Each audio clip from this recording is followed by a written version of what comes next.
Fajimi have been identified as the two victims that were killed. Baltimore police charged a teenager as a person of interest in connection with Sunday's mass shooting. City police announced late Friday morning charges filed against a 17-year-old after officers executed a search warrant on the house. Among the 28 injured, an estimated 14 who were under the age of 18, noting that police were still trying to confirm victims' ages. The shooting took place shortly after 12:30 a.m. at the block party in Brooklyn Homes. This is an area south of Baltimore. An 18-year-old victim was pronounced dead at the scene, and a 20-year-old man died later in the hospital. Hundreds of people were gathered in the area for an event called Brooklyn Day. A witness told local television station Fox 45. That witness described hearing 20 to 30 gunshots fired. There is a scenario or narrative that suggests it may have been more than one gunman involved in this. Details are still emerging. We come back to the reality of America, gun culture. Culture equates to behavior. That's how it works. You can never talk about a gun-related crime without highlighting the culture of the United States of America. Guns, guns, guns. Once again, barriers, common sense reform, dynamics associated with how we operate and engage as people in this country. We will bring you updates as they come. Sharing thoughts here. We just want to live, and we want our kids to live. We just want to be safe. So maybe some of this gun reform could come ahead of, I don't know, targeting the rapping judge, the lip syncing rapping judge in New Jersey. We just want to live. That's right. There are some people, Sharon, who believe that the right to bear arms is what's called a natural right, which means at any age you should be able to have a firearm, which is insane. So they're saying that a 2-year-old should have a firearm, or an 11-year-old, or a 17-year-old. Make it make sense. These things are contrary to decency and common sense. Can't make sense out of it. Sharon, always a pleasure having you on the program. Remind people of how they can follow you and check out your great work. Thanks so much, Doc. At Sharon Reed Live across all platforms. And you can also catch me on TYT Sports. Another installment should be up now. So I hope everybody will check it out. Absolutely. All right. Always a pleasure. Remember, take care of yourself, take care of each other, take care of the planet. Remember, the truth is always indisputable.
Welcome back to Unbossed. I'm Rayyvana, once again filling in for Senator Nina Turner after taking a moment to jam out to that wonderful intro for the show. By far, my favorite one. So I love them all, but this one's just so much fun. I always find myself feeling the song as we're getting ready to do the show. But speaking of the show, I want to remind you all, don't forget to subscribe, share the stream, share it with your friends, share it with your frenemies, and send some love in the comments. Also, don't forget to share the stream with your mom who spends way too much time on Facebook, who maybe needs to hear this kind of news and not what she's hearing over there, or your grandma, or your weird aunt. Send it to her too. Try to get some diversity in the content she's consuming. And speaking of that, we've got lots of good stories today. We're gonna talk about some horrific actions by the police here in Chicago and the way that the media is helping sort of cover up what they're doing, even while they're reporting it. So that'll be interesting to talk about. We're gonna talk about how Marjorie Taylor Greene is somehow not far right enough for the House Freedom Caucus. And we're gonna talk about Elon Musk, crying a little bit about Mark Zuckerberg's new threads. And joining me to discuss all of this and more today is Mayor Mondale Robinson, who's also on top of that a Rebel HQ contributor. Mayor, thank you so much for joining us back-to-back episodes. Yeah, thanks for having me. It's super. We're like family now. Yeah, 2 shows in a row. Okay, let's start with some, and I gotta give a trigger warning before we get into this first story, Marjorie Taylor Greene news, because before the 4th of July holiday, the House Freedom Caucus set off some fireworks of their own. Now let's take a look. This just into CNN, a member of the executive board for the House Freedom Caucus just told CNN that the far-right group voted to remove Georgia Congresswoman Marjorie Taylor Greene just before the July 4th break. Been frustration bubbling up inside the Freedom Caucus over the last few months. And really it boils down to the fact that Marjorie Taylor Greene has become one of the biggest allies of Republican leadership. She publicly criticized some of her Freedom Caucus colleagues for not supporting Kevin McCarthy for speaker during his speaker's battle. And then the real straw that broke the camel's back, according to Congressman Andy Harris, he's a member of the Freedom Caucus, was that the last week before recess, there was a dust-up on the floor, a confrontation between Greene and another member of the Freedom Caucus, where Greene admitted that she called Lauren Boebert a little B word. Yeah, she called her a little bitch, and we're gonna talk more about that little Boebert a little bit later. But before we go any further, Marjorie Taylor Greene. I can't get the image of her disgusting feet on the beach out of my head anytime I talk about her. But she posted this video on her Twitter account yesterday with the caption, "Avoiding distractions is the key to staying focused." So check this out.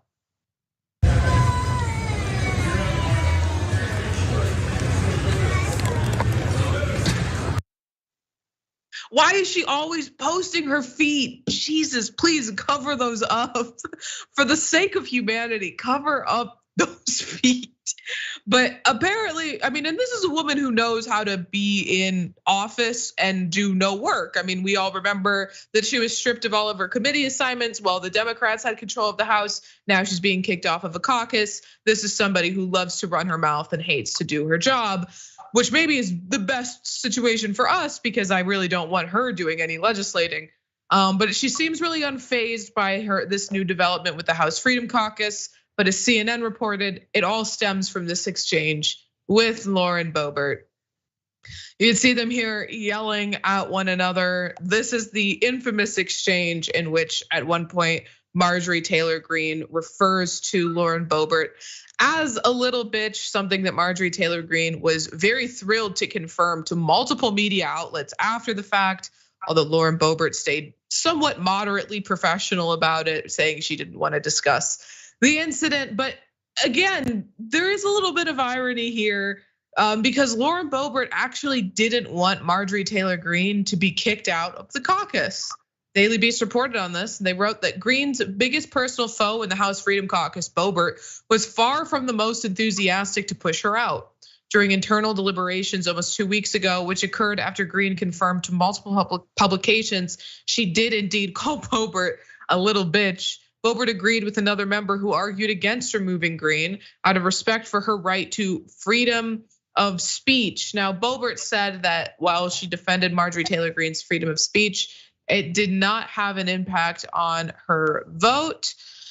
The comments that Marjorie and I shared with one another had absolutely no influence on my vote. Now, a spokesperson did release a statement on behalf of Marjorie Taylor Greene, and this is what it said. In Congress, I serve Northwest Georgia first, and I serve no other group in Washington. I will work with anyone who wants to secure our border, protect our children inside the womb and after they are born, end the forever foreign wars, and do the work to save this country. The GOP has less than 2 years to show America what a strong, unified Republican-led Congress will do when President Trump wins the White House in 2024. This is my focus, nothing else. And I think that writer Michael Harriot summed it up best with this tweet. It says, Marjorie Taylor Greene getting expelled from the Freedom Caucus for calling Lauren Boebert a little bitch is like getting kicked out of the Klan for using the N-word during a cross burning. But Mayor, just to that point, we know that that's really not why she's getting kicked out of the Freedom Caucus, right? She's being kicked out of the Freedom Caucus because she's got close ties to Kevin McCarthy, and the Freedom Caucus doesn't like that, as a lot of their members rallied against Kevin McCarthy. So it's interesting to see that. I mean, of course, a huge part of that is Marjorie Taylor Greene's ability to fundraise. The Republican establishment likes that so much, but it's this idea that there's factions within the Republican Party based on ideology, when that's not true at all, because Marjorie Taylor Greene is about as far right as it can be. And I think some have tried to portray Kevin McCarthy as less than that, but they're best friends now. So it's not even an ideological split that we're seeing here. Yeah, and I also think, listen, we should be extremely, clear about what you said. This is not that she's not far right. This is all about the politics right now, what's at stake. Also, I think people are seeing her prepare herself for something higher than what she is right now. And I think people may have a problem with that. Mm-hmm. Her positioning herself to move into leadership, or even like she thinks Donald Trump administration, right? And I think people wanted to bring that down, and it had very little to do with what she said to Boebert, because we know this is the party that says a lot of things that are disgusting about a lot of people, LGBTQI folk, black folk, anybody that's not white basically gets smashed by the Republican Party and can get it at any given day. Here's what's gonna be interesting though. For the Freedom Caucus, Marjorie Taylor Greene is the largest fundraiser for their PAC. So does she take her money with her, or do they really kick her out? And I know people are talking about maybe there wasn't a quorum in the vote. Some people said that it was kind of messy. They didn't have the agenda before they got there. They didn't know what it was about, so they didn't show up. So we're gonna find out after this recess what's really going on with this expulsion and if it's gonna stick. But I do know that Republicans love money like the rest of us love our kids. So they might not be done with Marjorie Taylor Greene yet.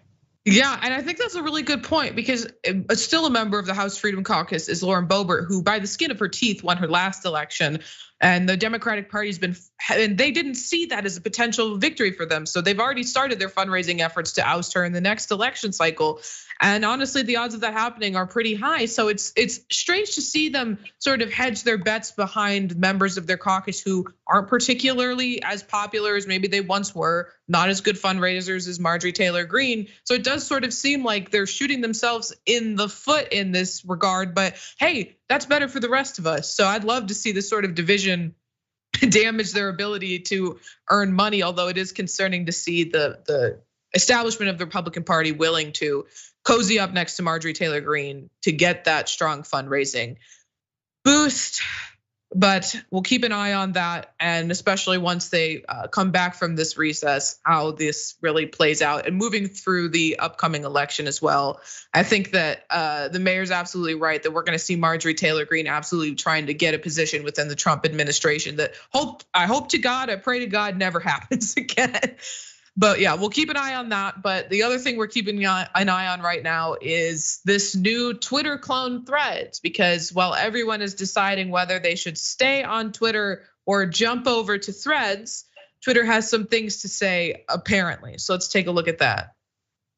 Tonight, Twitter is threatening to sue hours after rival app Threads made its first move to sew up the competition. Today, the app's founder, Mark Zuckerberg, boasting 30 million signups and counting, less than 24 hours after its surprise launch Wednesday evening. Now, Twitter's lawyer demanding Threads owner Meta stop using any Twitter trade secrets.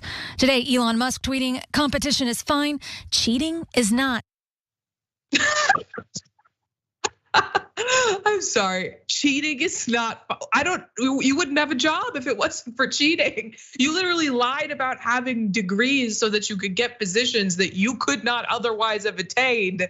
I mean, come on. What is cheating if not your competition? You want to brag about competition? Almost all of your businesses are completely funded and supported by government subsidies. And without those subsidies, you wouldn't have those businesses anymore because they would have failed. So that aside, come on now, get a grip.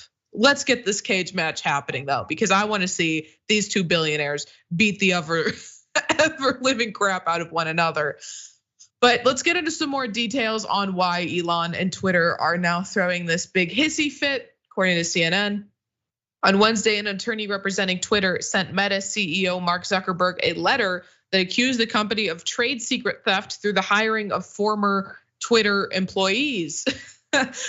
Here is the opening part of that letter written by Alex Spiro. It says, I write on behalf of X Corp as successor in interest to Twitter, which was a dumb move and big waste of money to change the name anyway. Based on recent reports regarding your recent launch Threads app, Twitter has serious concerns that Meta Platforms has engaged in systemic, willful, and unlawful misappropriations of Twitter's trade secrets and other intellectual property. Now, there's some more on this, but first I just want to say, Mayor, they're upset that they fired almost all of Twitter's workforce and that those workers got a job in the same tech industry, the same field, which was of course gonna happen. So my thought is, why didn't you just include a non-compete clause in these workers, contracts? I mean, you wouldn't have to worry about this. I think it really shows a lack of any sort of foundation to what's going on over at Twitter. I mean, it just speaks to the lack of brilliance that everybody wants to bestow upon Elon Musk, right? Mm-hmm. First of all, you said something that was powerful and resonates with me so much when you said that without cheating, he doesn't exist. We're talking about a man who didn't create anything and he just keeps stealing from people, keep using business tactics to force out creators, right? You did this with Twitter, you did this with Tesla, you did this with everything that you own, basically. You use your dad's cheating and stealing of diamonds and emeralds from mines in South Africa to come do that here. So this idea that cheating is a problem, furthermore, what you think you're gonna do? What's gonna happen when you fire all of your development engineers? When you let go entire departments, they're gonna get jobs with your competition and they're gonna compete with you. Mm-hmm. At something that it's like, I mean, the idea, the reason we know that the real reason this lawsuit is happening is because how fast Threads took off. And not because of the technology still, because if they really were concerned, they would have been sued Donald Trump or sent a letter to him for Truth Social, a cease and desist where it looks just like a red version of Twitter. So this is about the thought of losing business and this idea that I am a billionaire that own these people and this type of technology. Therefore, you should not be competing in my lane because I am the great I am. That is such a fantastic point because at the top of the show yesterday, we covered the unveiling of Threads. And I can't remember exactly, but I think it was something like 130 million signups for Threads on day one. So of course they're seeing this success, this immediate sort of success that otherwise you bring up a great example with Truth Social that no one cares about. So of course they didn't bring that same sort of lawsuit. And before we touch on some more of the facts of the situation, just to touch on the idea of Elon Musk being a cheater, and that's how he's accumulated everything that he has in this world. That's how his father accumulated everything that he had in this world. I saw a meme on Twitter today that was someone looking over, like it was two students, one was copying another one's test, and the one student who was cheating was labeled Mark Zuckerberg, and the other student was Elon Musk. And it just took me aback. Like, Elon didn't invent Twitter, right? He has not done anything but damage that website. So the idea that he's stealing anything from Elon is ridiculous. He just bought it, he didn't make it. But that's the level of intelligence I expect out of Elon Musk. Fanboys, but we've really seen him focus on his beef with Zuckerberg as opposed to some other social media counterparts. CNN reported on this and they wrote that in the months since Musk acquired Twitter for $44 billion, the social network has been challenged by a growing number of smaller microblogging platforms such as the decentralized social network Mastodon and Blue Sky, an alternative backed by former Twitter CEO Jack Dorsey. But Twitter has not threatened either with litigation. So just add those on to the previous example of Truth Social. But if Elon is worried about Threads picking up former Twitter employees, maybe he shouldn't have fired them. He said he cut 80% of the staff. I mean, what, again, the point I made, the point the mayor made, what did you think was going to happen? They work in this field. This is the field they have experience in. This is the field where they can get jobs. And other tech companies, other social media companies are making more hires instead of cutting staff. So naturally, they're gonna go to those companies. And if you weren't smart enough to put a do not compete clause in whatever severance package you offered them, then of course they're going to go. And I can't imagine they had the foresight to do that because he fired them all via mass email. So as this tech war continues, let's listen to what Fox and Friends had to say because we could all use a laugh. I say if there's no Twitter files, there's no Threads. Threads is there to neutralize Twitter. And I don't care who you like. If you like the opportunity to have a free and fair election, you should be pulling for Twitter. Musk comes along, exposes it all. To your point, he is an existential threat to the left's model to win elections, which is bury anything bad about the left, about Joe Biden, and promote anything false and fake about Trump, as we saw in 2016. That's why Ellen DeGeneres, Bill Gates, Shakira, Oprah Winfrey all join Threads. Right. There's your leftist. Elon Musk is not a conservative. You're absolutely right, because yesterday his Tesla pledged to honor China's core socialist values. He's not a conservative. He has said on Twitter that he's a socialist. Right, but he's not demanding his users be socialists. We could actually find out. I am convinced that if the FBI is calling up Twitter, telling them to take certain things down, we'll find out about it. All right, first, just as a personal aside, someone who I follow on Twitter was banned today for asking someone if they were white. So let's just erase the narrative that Elon Musk is allowing any sort of free speech on the platform. It starts out, Mayor, so I don't know why he thinks the Twitter files has anything to do with this, and also trying to frame Mark Zuckerberg as a leftist, someone who has regular dinners with Ben Shapiro, who is a top earner on that platform, is so unhinged. Also, you can't be a leftist not supporting workers, right? Like the fact that he named everybody he named was super rich, not leftist at all. Like the people that he named as leftists, did he not know about you, Ray? Did he not know about me? I mean, I know some fake Ray joined Threads, but a real me joined Threads. So I'm super disgusted with this idea that you call Oprah a leftist, and then Zuckerberg. Let's get serious. Here's what's happening here.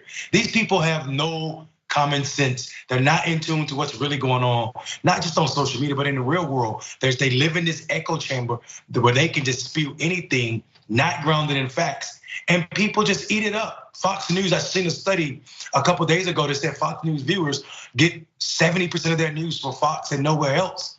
And I think that is scary to me. These people are listening to this mess and running with it. How did Elon Musk become the darling of Fox? Of course, he's not a socialist. People can say that. He can say it all he wants to. He's not a socialist. But even still, if you self-describe as a socialist, how are you capitalist-loving, conservatives all about Elon Musk? It's not about that. It's about him bringing Donald Trump back to the platform, and they love that idea. Right, and then Donald Trump, being the petty individual he is, refusing to use Twitter just to spite Elon Musk. It is really concerning, though, that stat that 70% of them are getting their news strictly from Fox and nowhere else. But I'm glad that we have an audience here who's getting their news from Unbossed and our other shows, where hopefully they're getting some actual facts like the ones that we're giving to you now and the ones that we're gonna give to you right after this break, so stick around.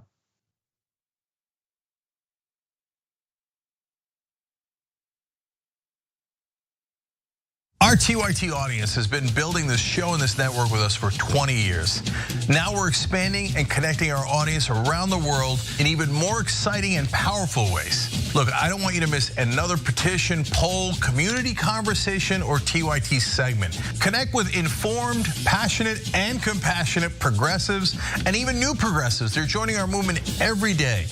This is gonna be amazing when we work together. So our community members are learning together, they're building lifelong relationships, and even politically organizing together. Here's what Power Slave Wolf has to say as they begin interacting with our community after making TYT their #1 trusted news source.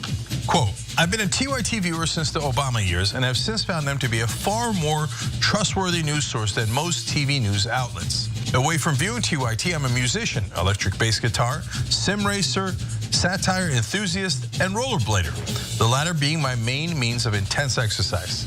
TYT, my local news, none of the stations in my area are Sinclair owned as far as I know, and comedy style news shows are my trusted news sources. The former and the latter both having something in common in that both have something that TV news sorely lacks, a very low tolerance for BS. So sign up for free at tyt.com/community. We're making it easier to connect, stay informed, and even take action.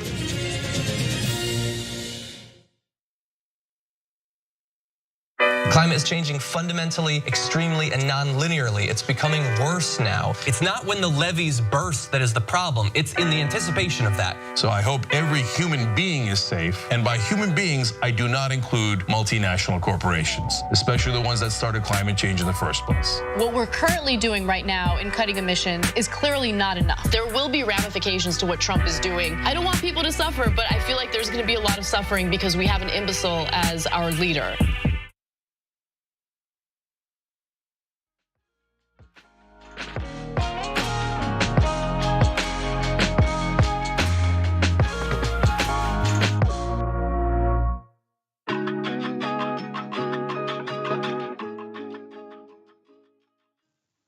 Welcome back to Unbossed. First, as always, I want to say a big thank you to the mods for TYT who keep the chat clean, safe, and fun, especially because I got the other chat open on my other screen, the Twitch chat. So I'm seeing the mods do work in real time and I'm loving that. So thank you for all the work that you folks are doing.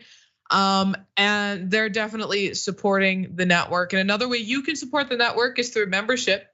Unlike the mainstream media, we don't push establishment propaganda for greedy corporations, billionaires, or for corrupt politicians. So the members all help us fight for a future where the media doesn't do the establishment's bidding.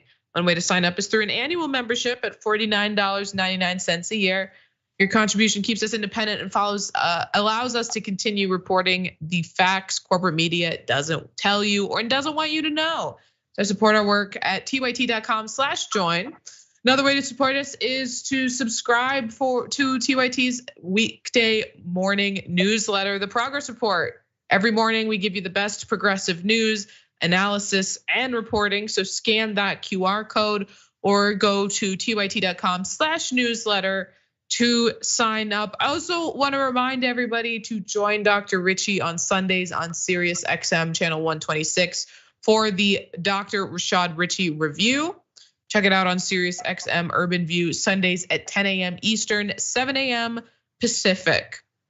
Lastly, I'm gonna remind you all once again to check out this show as a podcast and do it on Apple Podcasts as long as you're there. Search up Unbossed with Dana Turner, click follow, rate us 5 stars, please, no less than that. If you're not gonna rate us 5 stars, don't rate us. I'm just kidding, I'm just messing with you. But let us know what you love about the show. And speaking of what you love about the show, let's get into some of your comments. Over on Twitch, Stranger Dragon says, the people's mayor. I'm glad they pulled that comment because I saw it on my other screen and I wanted to tell you about it. They also said Ray, which thank you. Up in Adams, I like that name a lot. Up in Adams. Says Marjorie Taylor feet. I can't believe in that video she was shoeless again. Of course, that woman can't keep a pair of shoes on her disgusting feet. There was an episode a couple weeks ago of the main show where I pulled up a picture of Marjorie Taylor Greene's feet, and we just got off on such a tangent trying to figure out if she had the correct number of toes or not. Until we found like a PolitiFact fact check that confirmed she has all of her toes. You wouldn't know looking at them. Okay, Robin's Egg says, I love it when they eat their own. About Marjorie Taylor Greene getting kicked out of the Freedom Caucus. I had to make the joke, it was right there. The Freedom Caucus, yeah. It's great to see them fighting each other. I'd rather see them fight each other than fight us or us fight each other. So as long as I'd like to see them self-destruct from the inside a little bit. Teddy Bear, thank you so much for subbing for 29 months and saying, oh no, not the Freedom Caucus having an issue with Merge's free speech, here for it. And Paper Dragon says billionaires are 100% ego and will shape the world how they want it to be with money. Politics don't work for them how it works for us. Could not have said it better myself. Over on YouTube, and you super chat, Joni King says, great afternoon and happy Friday, Rayyvana and Mayor Mondale Robinson. Well, thank you and happy Friday to you as well. The artist, thank you for giving me some love. And then Kinlock K-Town says, love an array of sunshine along with the pink shirt Mayor Mondale is rocking, highlighting that gray in your beard. And then lastly on the members section, Sock says, maybe Marjorie Taylor Greene stepped on some firecrackers this 4th and it fixed her feet. Oh, that's so evil. That's so evil, but honestly, they couldn't get any worse than they are now. Crystal Braden says she's just gearing up to launch her feet pics OnlyFans, Ray. She has to do something once she gets locked out of every government position. I think she could be doing a lot less harm by posting feet pics on OnlyFans than by working in our federal government or any other position of power. I would love if that was true. And if someone's willing to pay to see those things, God bless them. But not me. Okay, speaking of people who shouldn't hold positions of power in our government, let's get into this next story because Robert F. Kennedy Jr. is a lunatic, and that's not stopping him from running for president. We've seen many a lunatic run for president and be president, even in our recent history. But RFK Jr. announced in April that he's going to seek the Democratic presidential nomination. He is an environmental lawyer, but also a leading vaccine skeptic and purveyor of conspiracy theories. Now let's talk about some of this conspiracy theories that Kennedy has peddled. From the New York Times, falsely linked vaccines to various medical conditions, claims about a connection between gender dysphoria and chemical exposure, falsely linked antidepressants to school shootings, bolstered a conspiracy theory that the CIA assassinated his uncle. That one might be true, I'll give him that one. Said that Republicans stole the 2004 presidential election, which that last one, the first time I read this, it really gave me some pause because you could make a very good argument that Republicans stole the 2000 presidential election. I would make that argument all day, every day. Why would you pick 2004? I don't understand why you would be arguing that when there's a great example of literal election theft happening. Bush v. Gore. But I digress. More about Kennedy. He's also suggested that 5G high-speed internet towers are being used to harvest our data and control our behavior. He's claimed that cell phones cause ear cancer. Now, the New York Mag recently did a write-up that is phenomenal, and I urge everyone to read it in full on how RFK Jr. posed as a populist outsider and is then jolted the Democratic Party. Now, it's wild some of the things he believes, but don't worry if you're having trouble following along, because he also wrote a book about it all. It's called The Real Anthony Fauci, Bill Gates, Big Pharma, and the Global War on Democracy and Public Health, Robert F. Kennedy Jr. Now, his vilification of Fauci as a fascist in this novel sold more than 1 million copies. Now, I'm hoping that part of this is the same way that right-wingers get to the New York Times bestseller list by, having Shell Corps buy up large amounts of their own book. But I hope 1 million people didn't read that, but you never know. And given the state of politics in this country, it might not even surprise me if there were. But yeah, so apparently he has some major beef with Dr. Fauci, which is one of the things that New York Magazine covered in their write-up.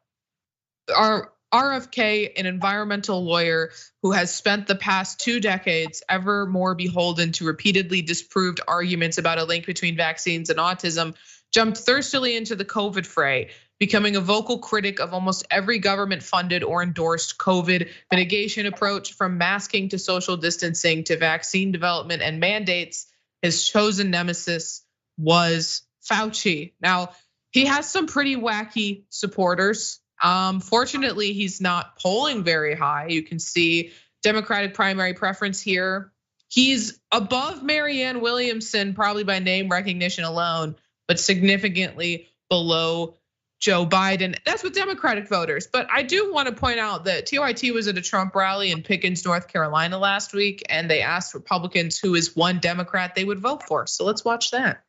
RFK Jr., you had an immediate reaction to him. Love the Kennedys. Love the Kennedys. If they were the main ones were still alive today, I think they'd be conservatives, just the way that they had done things. But you know what would be the best thing for Trump or DeSantis or whoever wins the Republican Party? Take Kennedy as his vice president. Yep. This way it will unite us. Unite us and give us balance. Right. And we need balance. This is crazy.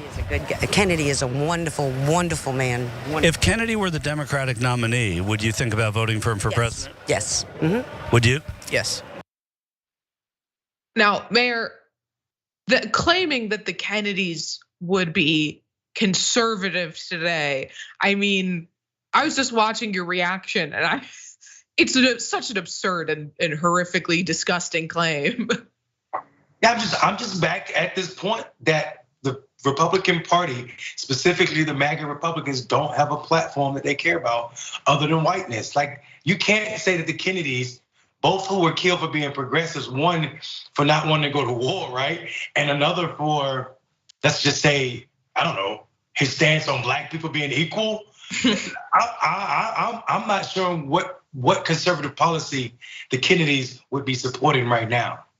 Anti-immigration, anti-women's right to choose. Yeah, that sounds just like the Kennedys' platform, except it doesn't.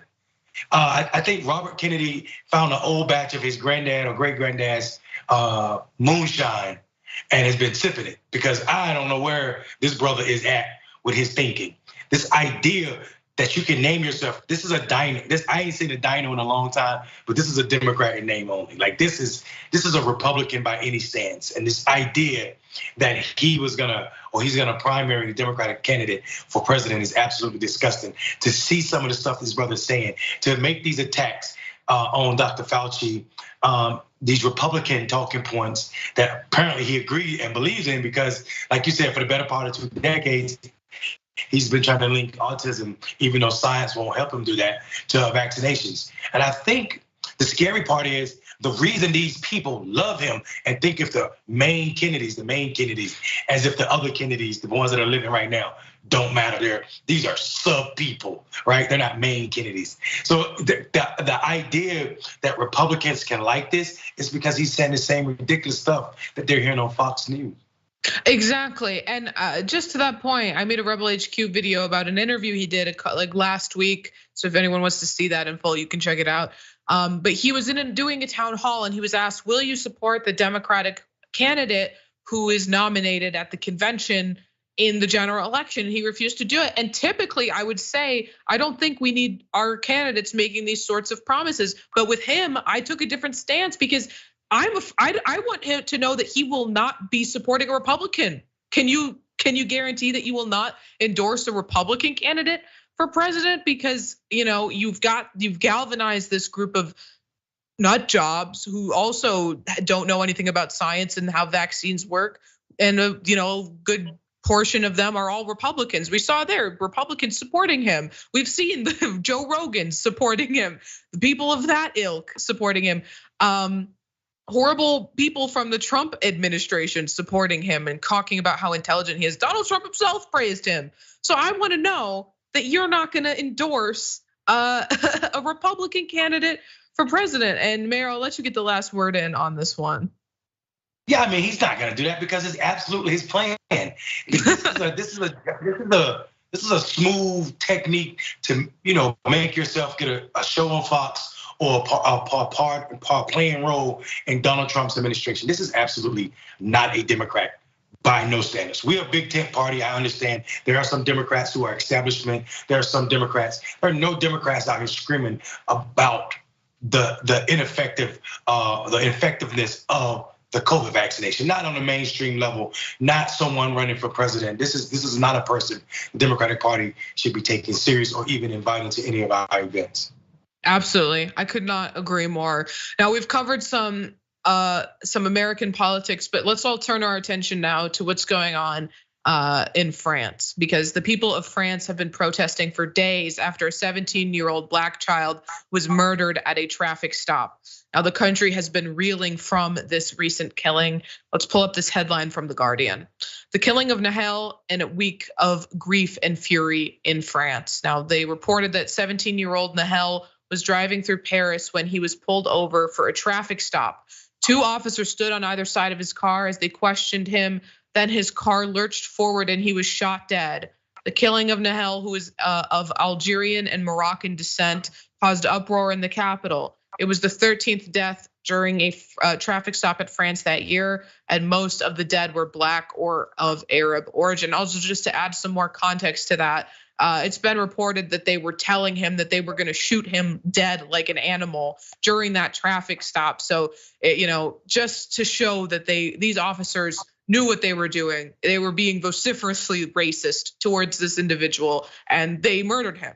They murdered that boy, and that it wasn't fear for their lives. This was a gross, disgusting abuse of power. Now, the officer who shot him is in custody currently, but in the days that followed, the outrage from this horrific incident has spread to cities across France and even beyond into countries such as Belgium, as well as Switzerland. Now, this killing, and so often we find ourselves who work in politics, we cover extensively abuse of power and racism, systemic racism within police in America. But of course, it's not limited strictly to America. Now, this is shining a light on police brutality and racism, not just in France, but worldwide as well. Now, tens of thousands of police have been deployed and more than 1,000 people have been arrested to these protests, according to NPR. Now, according to them, by the numbers, 23,000 fires were lit, 2,000 vehicles were torched, 2,000 public buildings were damaged, 45,000 police officers were destroyed. But none of these numbers really matter when black men are being killed by the police for simply existing, because buildings can be rebuilt, cars are insured. You can't get someone's life back. He's dead. And Mayor, I've seen so much coverage of this, like, oh, they're burning down France, they're destroying the country. Look at these people who aren't from here. And I'm thankful to see so many people pointing out, because most of the protesters are black and a lot of them are African migrants, and people are pointing out rightfully, well, what did France do to Africa? The idea that any damage from these protests could be even remotely comparable to the damage that France has done to Africa is absurd. But the hyperfixation in these stories on what the protesters are doing and not on the murder itself, I think is it just shows how the media is willing to cover up police brutality. Yeah, I think that, and we're reminded every time we see a story like this that the suffering of black men, black people, but black men specifically at the hands of police officers does not stop at the geopolitical borders that are those of the United States. And we're also reminded, like you said, France is equally evil in its history as it pertains to black people, not just in Africa. We have to think about one of the poorest countries in the world that's 90 miles south of Florida, Haiti, and think about what France did to that country. And when France left African countries, they didn't just leave peacefully. They destroyed people's birth certificates so they wouldn't have them. They destroyed people's social, like numbers, names, family documents, burned buildings themselves. So the fact that people are burning buildings because you took a life and you're upset about buildings, property, like you said, that can be replaced, and not the fact that a black life has been lost, says a lot about the media that's, like you said, playing a role in who these people are that are not French, that are destroying this country. And I think people also need to understand that French footprint, this Francophile idea, is far beyond the European borders, far beyond the European borders when you consider how long colonialism took place and it's taking place. I mean, a lot of these black people that are in France right now, even if they are immigrants, they are French-speaking people because we supposedly ended slavery in the 1800s, but France was still ruling African nations in the 60s. So this is not an old adage where people might not remember how racist it was, where you couldn't speak to French people if they were white and you were black in a certain manner. but for you could be killed. Then for this young man to be 17 in 2023 and being told on both sides by officers that I'm gonna kill you like an animal, I would have lurched for it too in my car. And the fact that he ended up dead says that policing all over this country still needs to be checked. Absolutely. And then just to add on to that, I'll say that these French people who are fear-mongering about migrants coming to France from Africa, they're silent when those African migrants are coming to play on their soccer teams. They're real quiet about it then. When they're scoring goals for France and in Ligue 1, they don't have anything to say about it then. That's okay, but if they're making money for our biggest football clubs, it's okay. But if they want to move here and live here, then it's too far. Now it's an invasion.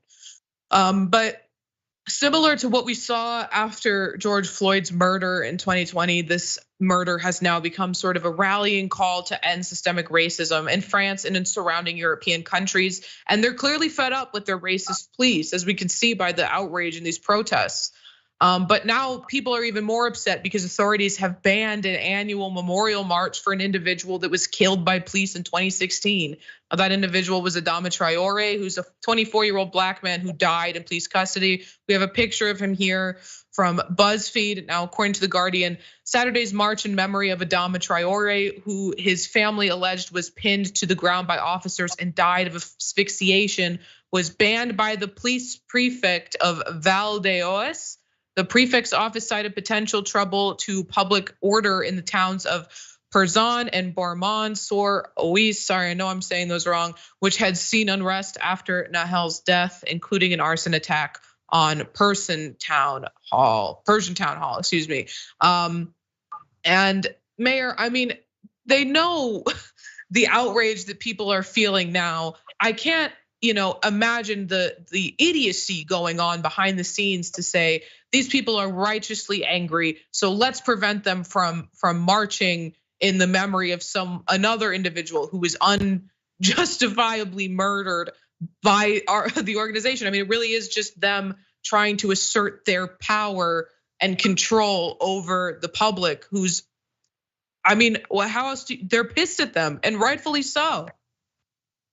Yeah, I mean, this too will go down as one of those markers that didn't have to happen, that didn't have to escalate a situation that's already heated, right? So this is showing us that officers don't have the capacity to de-escalate situations, because the best thing they could have done was allow that protest to go ahead and participate in any manner that they could have by, being there to secure the streets. But I think this to me is almost antagonizing these people, hoping they come out so that something could happen tragically. And I think this is a sad situation where we find ourselves in a space where you see officers, like I said, participating in this manner. The mayor, the elected officials in this town all should be called to hold held accountable, because no one should be able to stop a memorial for someone's life that was lost unjustly in the manner that this young man was killed. Absolutely, and we're talking here about police brutality in France, but of course, as we all are, all too well aware, it's also happening here at home, and specifically here in my city of Chicago. And we need to talk about it because the Chicago police are absolutely disgusting. And so is the Chicago Sun-Times. We've been discussing on the show all day how media covers up the crimes of the police, and it's even in their coverage of the police, they are doing it in their language. Let's take a look at this article that the Chicago Sun-Times put out yesterday evening. Chicago police are investigating if cops had improper sexual contact with immigrants, including allegedly impregnated teen. I have to stop right there. They're being investigated for raping migrants. Raping migrants. It's not just improper sexual contact. They raped them. They raped a minor. They raped an underage girl and got her pregnant. That's what they're being investigated for. So even in their coverage of this story, they are minimizing the horrible crime that's been committed here by framing it that way. Because if the language they're using is just to try to cover up the actual horrors of what has happened. These are women coming to the city They're migrants. A lot of them are unfamiliar with the layout. They're unfamiliar with the language. The police are supposed to be a group of people that they can trust, and instead they are raping them.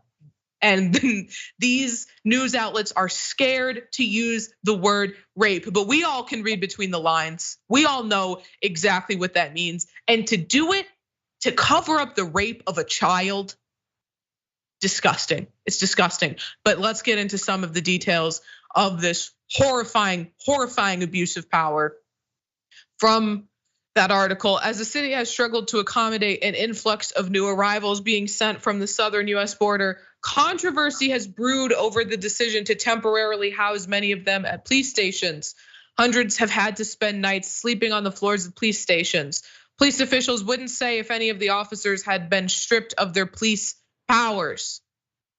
So we don't even know if these officers who raped these underage girls, these migrant women, we don't even know if they're still on the force. And because they won't say that they've been stripped of their powers, you know damn well that they're still in the streets of Chicago, policing civilians. And if they're willing to rape these migrant women who are literally at the police station, just imagine what they're doing when they're out on patrol. Imagine what they're doing to people that they have in the back of their squad cars, okay? It's not an accident that this happened. These aren't things that happen one time, all right? This is a systemic abuse of power. But let's get the rest of the facts. About 11,000 asylum seekers have come to Chicago since last August. Many were placed on buses or planes and driven to the city at the direction of Texas Governor Greg Abbott. Chicago has grappled with finding adequate shelter for the new arrivals. So multiple officers are being accused of engaging in raping migrants and immigrants and raping children. This is just disgusting. And to tie it all back in, Mayor, to Greg Abbott busing these migrants to these cities for them to come here and get raped. I mean, at what point do you start filing sex trafficking, charges against him, human trafficking charges, because they were brought here to the police station to be held by the police and then raped by the police. In my book, that's sex trafficking. You're a human trafficker, and they should be being held accountable, as well as the police officers who we know are still on these streets. It's disgusting. At the very least, Greg Abbott seems like he should be charged with endangering minors. Like this reckless behavior to try and embarrass, use these people, humans as pawns in political arguments is absolutely disgusting. This story irks my soul. The fact that we are sitting here, 2023, talking about people trying to seek asylum in this country in the manner that you are supposed to, then being used as political pawns only to wind up staying in police stations on the floor to be raped by police officers in the United States of America. If this was happening in any other country, these so-called Christian conservatives would be calling them people animals, but we just call them police officers in this country. And you make an excellent point by pointing out that the conservatives are always saying, they're always virtue signaling about, we want people to come here the right way. These people did. And that little girl got raped and impregnated. Those women were raped by the police. They came here the right way. And they were not perpetrating crime as the Republicans like to say they will. They were the victims of crime when they got here by the people who are supposed to enforce the law. It's disgusting, and the cover up of it is equally as disgusting. But as long as we're talking about immigration and the process of becoming a US citizen, let's get into this next story and end on a significantly lighter note, because GOP primary candidate and eventual big time loser Vivek Ramaswamy has some very stupid thoughts on birthright citizenship. Take a look. Another issue, this is also something that your opponents, Ron DeSantis and Donald Trump, have called for, including DeSantis very recently, which is an end to birthright citizenship. What's your position on that? Would you end birthright citizenship? I think for a period of time, I think it's going to be necessary in this country because we have an influx of migrants across that southern border, 14,000 plus per day by some estimates crossing that southern border. That is not the rule of law. That is the abandonment of the rule of law. Now, before we dive deeper into Vivek's idiocy, Abby Phillip was quick to point out something critically important to him. Now watch. both of your parents are immigrants to the United States, so you would have been a beneficiary of birthright citizenship, but you now are saying you would ban that for people coming into the country. And what is the period of time for which that would be the case? For people coming into the country illegally. That's the key distinction. What I'm saying is that birthright citizenship, as it is currently in law, does not make that distinction between whether that person was born to someone legally or not. So you are saying that even though birthright citizenship for you was something that was in play, you would take it off the table now. And my question is also, how long would that be the case? And also, how would you do it? Would you go to Congress for a constitutional amendment? Well, actually, I've supported the 28th Amendment to the Constitution.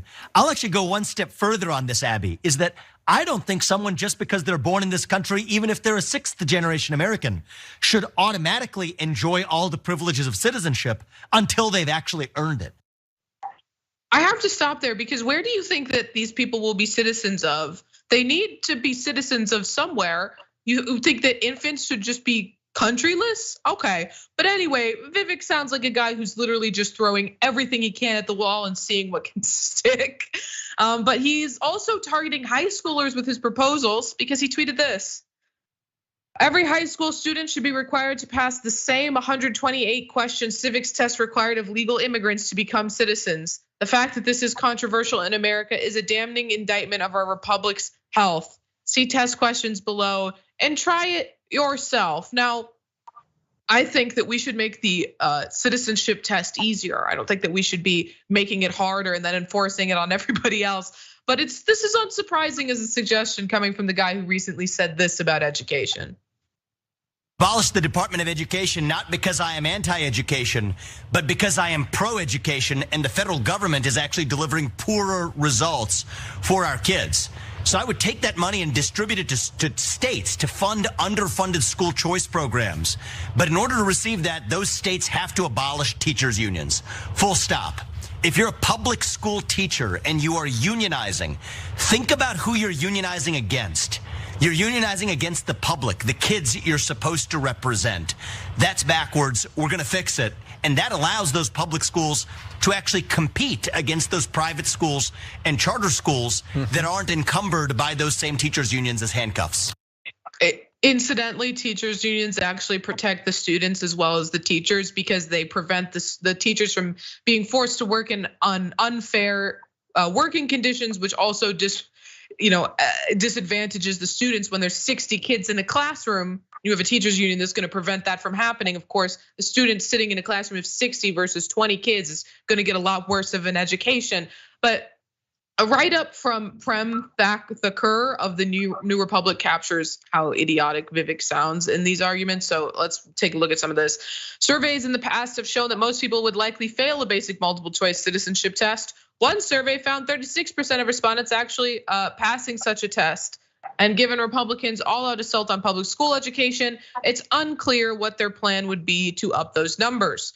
Yet instead of making the citizenship process easier to navigate, Ramaswamy instead wants to make it harder for anyone to be a citizen. More than that, in presidential candidates' formulation lays out tiers of citizenship, a matrix in which until one passes a test, they would be a second-class citizen. And then Thakur closes with this point: while this country already treats scores of people, immigrants, LGBTQ people, laborers, the homeless, and young people as such, Ramaswamy thinks that unfair treatment should be legally bound. And I mean, Mayor, perfect way to put it. He literally wants people to be second-class citizens. Man said, I don't think people born here, even if they're sixth generation, should be American. What? How, Sway? Like what are you looking for? What is going on other than you're trying to shock the conscience? And this is what Donald Trump created. Donald Trump didn't create crazy. Donald Trump didn't create the racism the racism in this country. Donald Trump didn't create the racism in the Republican Party, but he did create this level of stupid being normalized. Why is this guy on anybody? Why would Abby spend time talking to Vivek at all? He's pointless. Right, this man will never come even close to being the president of the United States. And thank God for that. Although the rest of the candidates in the Republican field also equally terrible and horrifying. But Mayor, thank you so much for joining me today to break down the news and discuss all of these ridiculous and some of them heart-wrenching stories. Everyone make sure to check out his videos on Rebel HQ as well as my videos. That is all the time we have for today's show, but stick around because the watch list is up next after this.